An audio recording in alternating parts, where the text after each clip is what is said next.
Vamos a hablar del manejo de la osteoporosis en pacientes con fractura de cadera.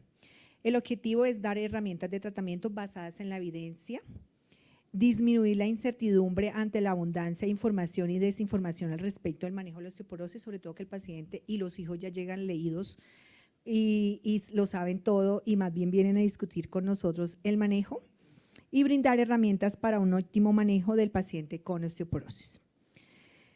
Entonces, acá tenemos una mujer de 75 años de edad con una caída de su propia altura, en casa con dificultad para levantarse, es llevada al servicio de urgencias, le realizan una cirugía en las siguientes 24 horas y nos pasan una interconsulta para definirle el manejo médico para prevenir una refractura. Entonces, lo primero que tenemos que hacer, espera un minuto que, ay carajo, no pude. Estoy aprendiendo a manejar esto. Listo.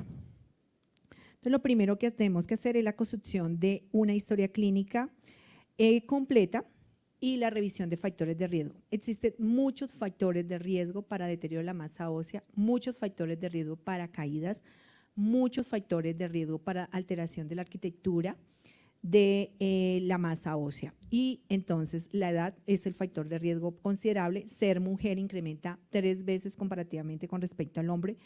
Tener un bajo peso para la edad y la estatura también es otro, y eso es muy importante porque muchas mujeres, sobre todo mujeres, quieren pretender tener un peso de 20 años a los 70 y no se puede.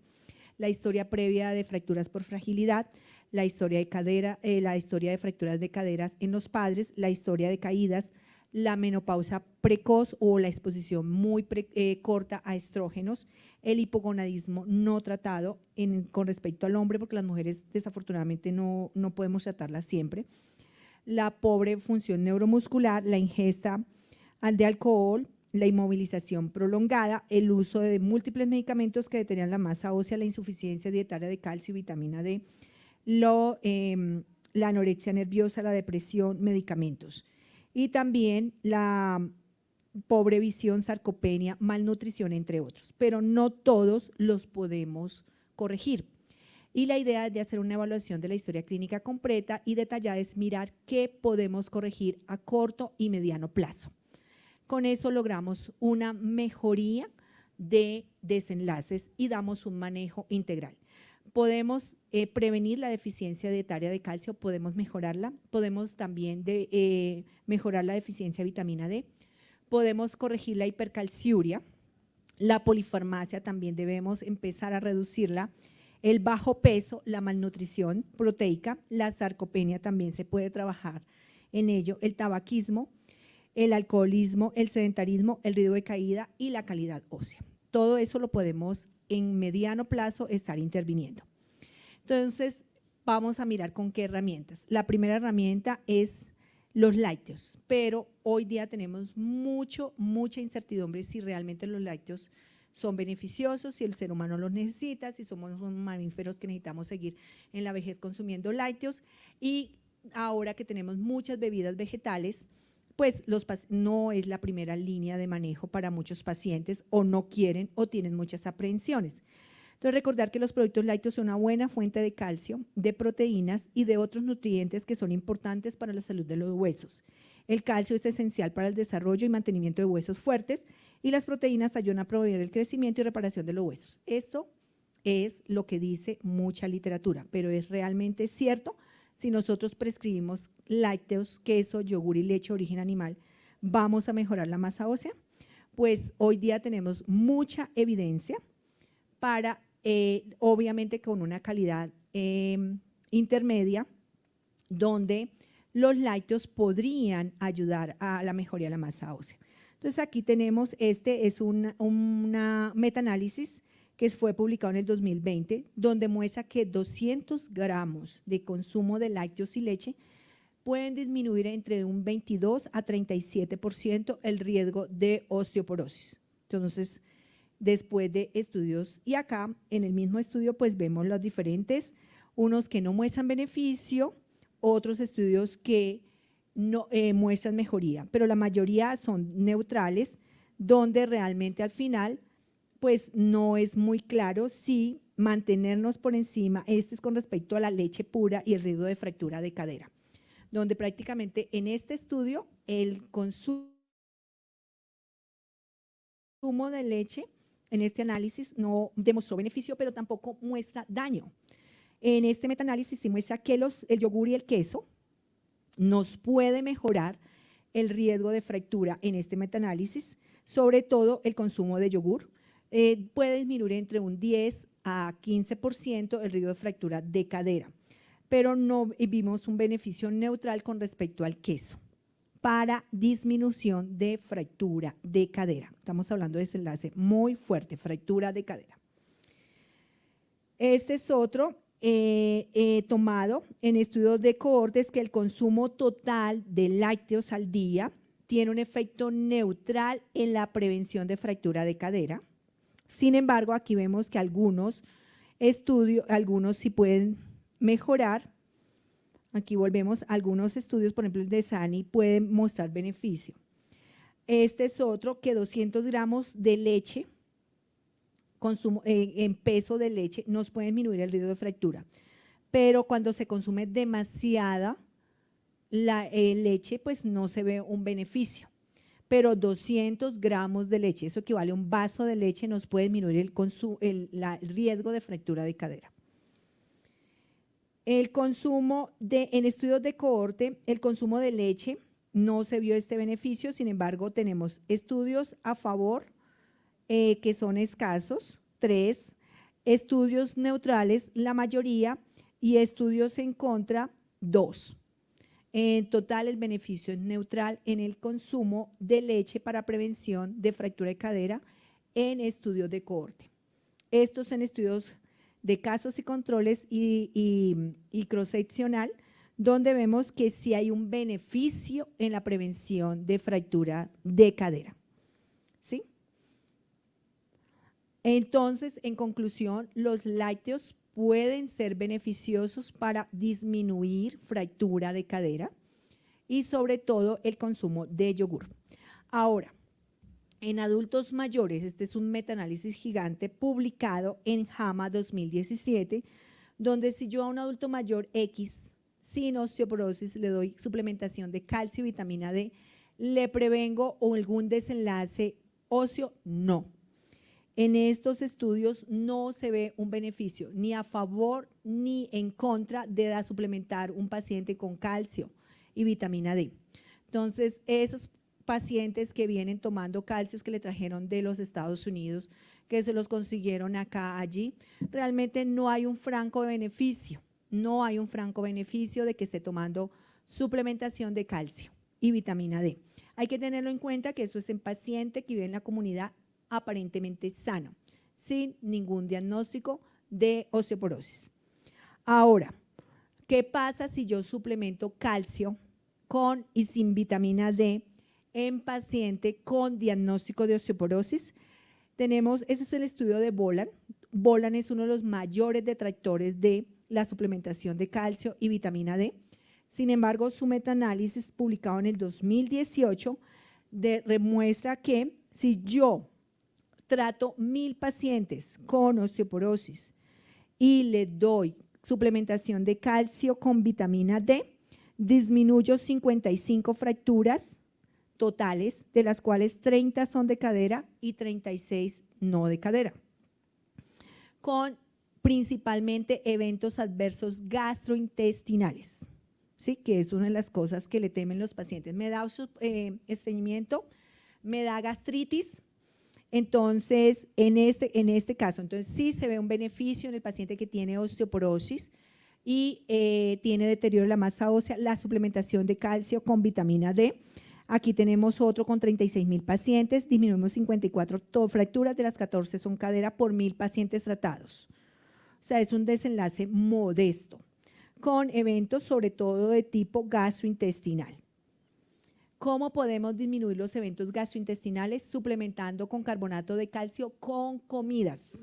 Si tú das el carbonato de calcio con comidas, disminuye la calciuria y los síntomas gastrointestinales.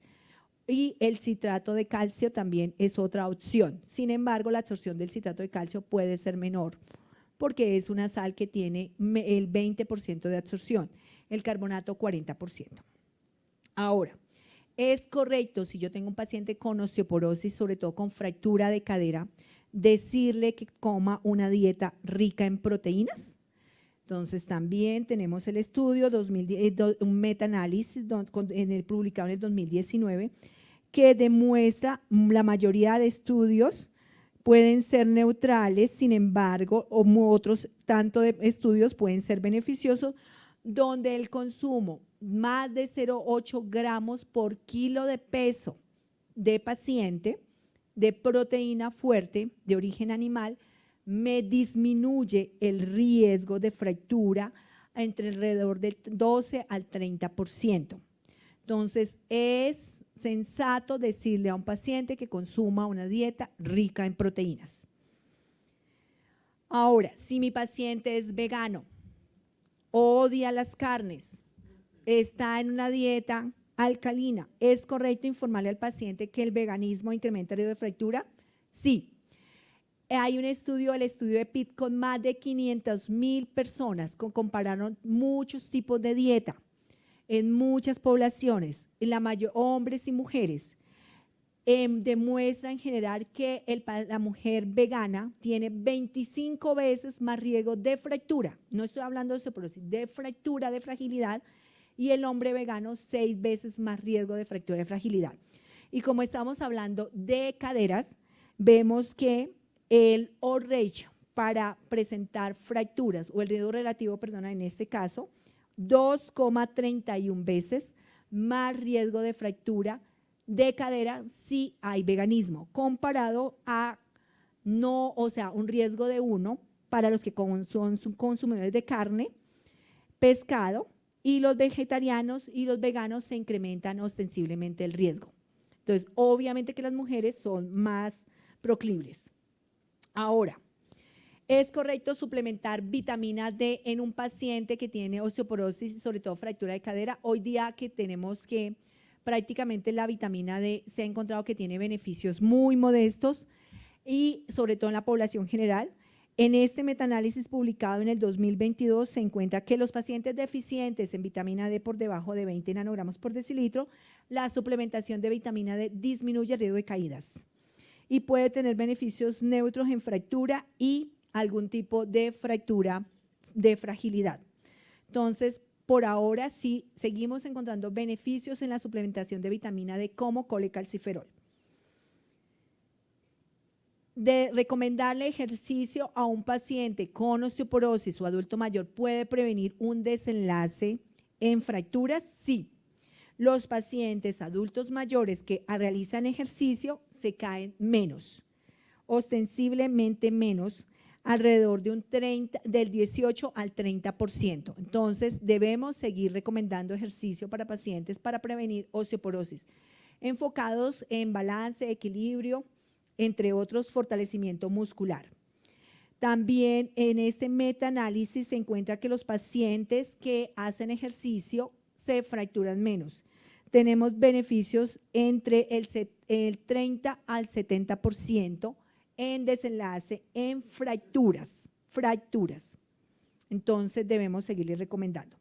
Ahora, ¿es correcto formularle a un paciente una terapia farmacológicamente activa después de una fractura de cadera? Sí. Este estudio publicado es en el año 2019 que reporta que el paciente fue tratado después de una fractura de cadera, fue tratado con calcio más vitamina D más cualquier medicamento activo que puede ser un bifosfonato de denosumab o terapia anabólica versus no tratado. El paciente no tratado se moría más en los siguientes 5 años, ¿sí? Ostensiblemente más. Entonces, si yo tengo un paciente con fractura de cadera y no lo trato, no le doy una terapia activa para osteoporosis, ese paciente se le incrementa ostensiblemente el riesgo de morir. Me hace falta una diapositiva, perdón, que es el estudio con ácido solendrónico. Perdón, espero encontrarla. El otro estudio, no lo perdí. El otro estudio es el de ácido solendrónico que salió publicado en New England 2017, donde se le dio a los pacientes con osteoporosis, con fractura de cadera por fragilidad, se le dio un bolo de ácido solendrónico de 5 miligramos. Durante los siguientes 7 días de haber presentado la fractura de cadera, tuvieron menos mortalidad a partir del día 90 y a los 18 meses también se morían menos. Es el primer estudio que dice que yo, si trato un paciente con terapia activa para fractura de cadera, se muere menos durante los siguientes años. Ahora, si yo tengo los demás bifosfonatos, ¿me pueden servir para prevenir fractura de cadera? Sí. Este estudio evalúa fractura de cadera con y sin terapia previa, mayores de 80, menores de 80, y vemos que definitivamente los bifosfonatos disminuyen ostensiblemente el riesgo de fractura entre un 30 a 50%, el riesgo de fractura de cadera, ¿de acuerdo?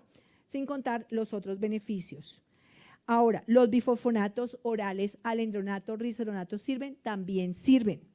Y se ha visto que los bifosfonatos orales como alendronato, risedronato, también nos disminuyen ostensiblemente el riesgo de fractura por periodos cortos, por periodos largos, más de un año, más de 6 años, personas menores de 80 años, mayores de 80 años, personas de Norteamérica, personas de otros países, personas que han tenido fracturas previas antes o no. O sea, realmente cualquier bifosfonato como alendronato, risedronato u ácido solendrónico nos pueden prevenir el riesgo de fractura. Ahora, el denosumab disminuye el riesgo de fractura, por supuesto también. Aquí tenemos un estudio, un metaanálisis que también nos muestra el beneficio de disminución del riesgo de fractura de cadera y de otras fracturas. Sin embargo, pues que más o menos está cercano a la misma cantidad, similar a los bifosfonatos. Aquí tenemos otro metaanálisis para mirar si el teriparatide, que se ha discutido si disminuye el riesgo de fractura o no. Este es un metaanálisis publicado en el 2019, donde se ve que sí, definitivamente nos puede disminuir el riesgo de fractura en un rango de del 30 al 70%, entonces realmente también esta terapia nos puede servir. El abaloparatide, que no lo tenemos en el país, se llama Tynlos, que es un análogo de PTH-RP, tiene menos eventos adversos que el teriparatide, se da hasta por 18 meses, también subcutáneo. Es una terapia anabólica, también tiene mucho beneficio en disminución del riesgo de fractura, pareciera ser superior a muchos otros anabólicos en este metaanálisis que comparan esto.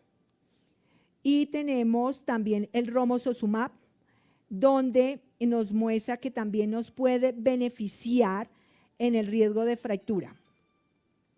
Ahora, este es un estudio comparativo, que no hay estudios cabeza a cabeza, pero sin embargo, este es un modelamiento matemático donde nos miran cuál puede ser mejor en el desempeño en disminución del riesgo de fractura de cadera. Entonces, bifosfonatos versus denosumab prácticamente igual. Bifosfonatos versus placebo, obviamente el placebo le va muy mal. Bifosfonatos versus abaloparatide, casi similar. Bifosfonatos versus romosozumab, le va mejor al romosozumab. Bifosfonatos versus SER, casi igual. Denosumab versus placebo, por obvias razones le va a mejorar al denosumab. Denosumab versus abaloparatide, similar. Denosumab versus romosozumab, similar. Denosumab versus modulador del receptor de estrógenos, similar. Placebo versus abaloparatide, obviamente le va mejor a abaloparatide. Placebo versus romosozumab, le va mejor al romosozumab. Y abaloparatide versus romosozumab, igual el desempeño. Abaloparatide versus SER, que es raloxifeno, besadoxifeno, similar. Romosozumab por encima de SER, obviamente le va a romosozumab mejor. Entonces, para lo que les gusta mirar, ¿cuál podría ser el mejor desempeño? Entonces, para finalizar, en osteoporosis y fractura de cadera debemos siempre revisar los factores de riesgo y corregir los que podamos. La leche y los lácteos tienen un beneficio modesto en la prevención de fractura de cadera, debemos seguirlos prescribiendo. Si el paciente tiene intolerancia, pues para eso está la lactasa, se le formula lactasa. El adulto mayor sano que vive en comunidad no se beneficia de estar tomando suplementos de calcio. La suplementación de calcio más vitamina D en paciente con osteoporosis y en fractura de cadera tiene beneficios, debemos seguirla prescribiendo concomitante con los medicamentos. Una mayor ingesta de proteínas se asocia a disminución significativa del riesgo de fractura. Debemos decirle al paciente coma huevo, come carne, coma queso, coma yogur. El veganismo incrementa ostensiblemente el riesgo de fractura. La suplementación de vitamina D disminuye el riesgo de caídas en pacientes con deficiencia de vitamina D. La prescripción de ejercicio en el adulto mayor disminuye el riesgo de caídas. También la prescripción de ejercicio disminuye el riesgo de fracturas, por eso debemos promocionar el ejercicio. La prescripción de una terapia activa para prevenir fractura en un paciente que ha sufrido fractura de cadera mejora la mortalidad. No hacerlo es mala práctica médica. Los bifosfonatos orales y el ácido zoledrónico disminuyen el riesgo de fractura de cadera. Debemos cualquiera de los que tengamos disponibles lo formulamos. El denosumab disminuye el riesgo de fractura de cadera. El teriparatide también disminuye el riesgo de fractura de cadera. El abaloparatide también disminuye el riesgo de fractura de cadera. El romo también. El desempeño de los medicamentos para disminuir fractura de cadera en metaanálisis es casi similar, con algunas ligeras diferencias. Entonces, es apropiado consumir lácteos, es apropiado formular suplementos de calcio y vitamina D, es apropiado formular vitamina D como colecalciferol y es apropiado formular bifosfonato, denosumab, teriparatide, abaloparatide y romosozumab para el paciente que se ha fracturado la cadera. La secuenciación de medicamentos va a depender del paciente, de la disponibilidad de la medicación, de lo que haya recibido previamente el paciente y de las comorbilidades. Eso es todo. Muchas gracias.